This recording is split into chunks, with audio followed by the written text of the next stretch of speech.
네, 여러분 안녕하십니까? 수정쌤입니다. 오늘은 고려대 수리논술에 대해서 여러분들 많이 궁금해 하실 것 같아서 사실 저도 고려대가 오랜만에 논술 전형을 부활해서 어떻게 출제될지에 대한 궁금함이 많았는데 몇 달 전에 고려대가 모의 논술을 발표해서 저도 한번 쭉 풀어보고 내년에 이렇게 내겠구나 라는 감을 잡았고요. 또 그 소식 여러분들께 안내해 드리려고 합니다. 고려대가 마지막으로 논술 전형을 봤던 게 2016년 2017학년도 논술까지 있었다가 지금 없어졌다가 거의 한 7년 만에 부활을 했는데요. 전체 논술 전형에서는 344명을 선발하고 자연계열은 이 중에 174명을 내년 2025학년도에 선발을 합니다. 고려대학교 입학 전형 계획에 나와 있는 수리논술 부분에 대한 요약을 해드리면 논술 100%입니다. 내신을 전혀 보지 않아요. 연대도 내신을 전혀 보지 않으니까 최상위권 두 대학이 내신을 보지 않겠고 수능 최저학력 기준이 있어요. 연대는 그것도 없습니다. 수능 최저는 국수, 영, 과학 한 과목 중에서 4개 합 8이니까 일반 자연계열의 논술 중에서는 수능 최저가 제일 강한 대학이겠고 한국사는 4등급 이내입니다.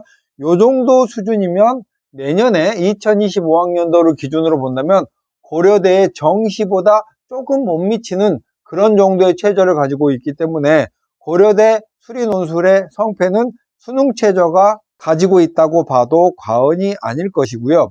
시험 범위나 이런 나머지 시험에 관한 디테일한 정보들은 아무것도 발표를 하지는 않고 있는데 모의 논술로 비춰봤을 때는 수학, 수학원, 수학2, 미적분, 확률과 통계, 기하까지 전 범위를 출제할 걸로 예상되고 2017학년도까지는 시험 시간도 100분 정도 됐던 것 같습니다. 여기서 수능 체제에 관해서 중요한 사항은 수학은 확통이나 미적, 기하나 아무거나 응시해서 최저를 맞춰도 괜찮고 탐구는 과학만 응시를 해야 되고요. 그것도 서로 다른 두 과목을 필수로 응시를 하고 그 중에 상위 한 과목을 가지고 수능 최저를 조합해야 됩니다. 지금 이 내용은 고대가 발표한 입학 전형 계획의 내용이고 내년에 5월 말에 수시 모집 요강이 발표되면 전체적으로 확정되니까 여러분은 그렇겠구나 라는 생각으로 이해를 하시면 좋겠고 큰 틀은 변하지는 않을 거예요. 내년에 고려대가 모의 논술을 한 번 더 발표한다면 이런 문제 수준으로 내겠구나 라는 것도 예측이 될 것 같아요. 네, 그럼 이번에 고려대가 발표한 모의 논술 문제에 대해서 제가 풀어보고 여러분들께 정보를 드리려고 하는데요.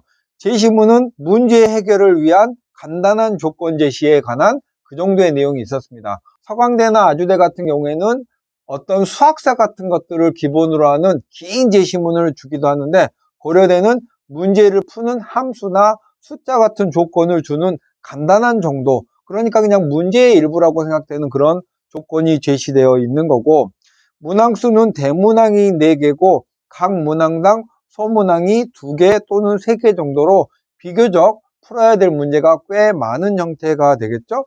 문제 유형은 풀이형, 어떤 숫자 같은 정답을 내는 그런 형태의 문제와 증명 형태의 문제가 공존하고 있고요.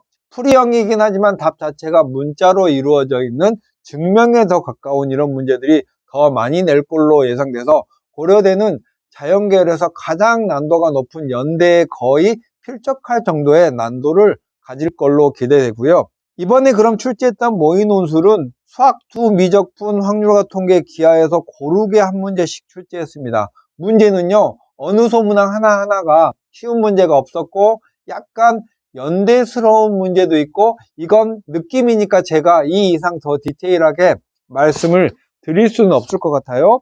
다항함수의 실근에 관한 문제, 새롭게 정의한 함수 같은 문제, 부등식을 증명하는 문제, 무한대꼴에 극하는 상위권 대학의 소문항의 마지막에 항상 있는 이런 유형이죠. 또 미적분에서는 변화율의 정의랑 정적분의 극한, 또 복잡하게 연립된 수식을 정리해서 어떤 문자를 다른 문자로 정리하라, 이런 약간 증명 느낌이 강한 이런 문제, 확률과 통계도 조건부 확률에 좀 평이한 문제가 출제됐는데요. 기하도 평면 도형의 벡터의 크기의 최소값을 했는데 이렇게 지금 출제된 걸 보면은 적어도 고려대는 내년에 확통, 미적, 기하, 수학2까지 해서 전 단원에서 고르게 출제하겠다, 과목별로 구색을 맞춰서 내겠다, 이런 느낌이고 이런 느낌만으로 본다면 서울시립대와 비슷한 느낌일 것으로 봅니다. 문제 자체에서는요, 기존의 상위권 대학의 유형에서 크게 벗어나지는 않았어요. 그런데 이 모의논술이라는 건 대학이 조금 급하게 우리는 이런 느낌으로 낼 거야 라고 출제를 예시하는 거지, 내년에 요 틀을 정확하게 지킬지는 몰라요. 상위권 대학들은 실제로도 보면 모의 논술과 실제 논술이 좀 많이 다른 경우가 더 많거든요. 또 이번에 고려대 수리 논술에 관한 영상을 찍기 전에 2017학년도까지 고려대가 출제했던 문제들을 한번 열어봤습니다. 예전에는 어떻게 냈을까 하고 봤더니 지금보다는 정말 난도가 압도적으로 높아요. 그때는 고려대뿐만 아니라 나머지 대학들도 정말 쥐내리게 어려웠던 그런 시절이었고, 점차 이제 교과 과정도 바뀌고 문이과 구분도 사라지고 하면서 그 시절의 난도보다는 훨씬 쉬운 게 사실이고, 여러분이 고려대 공부를 한다고 그 시절 문제를 섣불리 도전하는 건 그렇게 추천하지는 않습니다. 제가 권한다면 최근에 고려대와 경쟁대학이 연대, 한양대, 서강대, 성균관대 정도 대학의 문제를 최근 걸 많이 풀어보는 걸로 충분하게 대비가 될 것 같고요.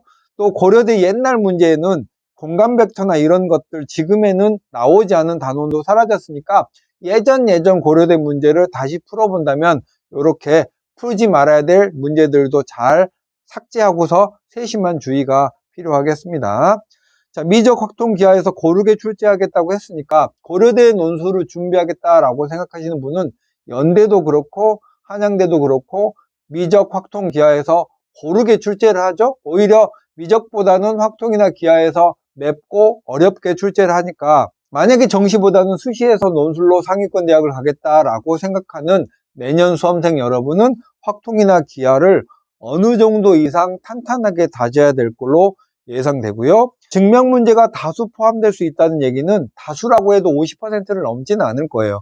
어떤 생각에 어떤 논리의 근거를 설명하라, 이렇게 문제의 끝이 이루어져 있는 이런 문제들인데, 이런 표현이 학생들은 증명 자체가 우리를 약간 울렁울렁하게 하잖아요. 고려대 역시 이렇게 까탈스러운 증명 문제들이 30% 정도는 출제될 것이므로 여러분이 수능 문제를 공부할 때조차도 증명과 정리에 관해서 한 번 더 생각해보고 쉬운 어떤 함수들을 가지고도 증명을 해보는 그런 연습을 하고, 그런 걸 또 좋아하는 수학 매니아들이 고려대 논술에 유리할 걸로 보입니다. 그리고 어떻게 공부할지에 대해서는 이미 말씀을 충분히 드렸죠.